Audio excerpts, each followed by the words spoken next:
Лейликте белгисиз жардыруучу зат жарылып, 2 адам ооруканага түшкөн окуя милиция тарабынан иликтөөгө алынды.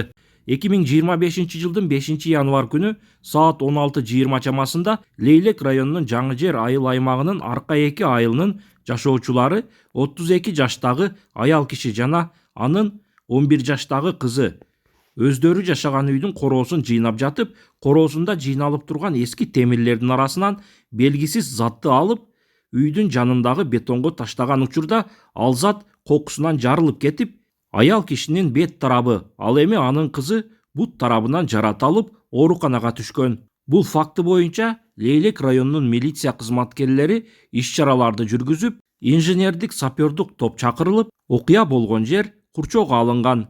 Ошол эле үйдүн тургуну 39 жаштагы эркек кишинин билдирген маалыматы боюнча аталган белгисиз жардырылуучу зат 2022 жылдын 16 сентябрь күнү Тажик Республикасынын агрессивдүү кол салуусунан улам калган болушу мүмкүн экендигин билдирген. Учурда жогорудагы жагдай боюнча тийиштүү материалдар чогултулуп, экспертизалар дайындалып, алгачкы текшерүүлөр башталды. Маалыматты Баткен облустук ички иштер башкармалыгынын басма сөз кызматы билдирди.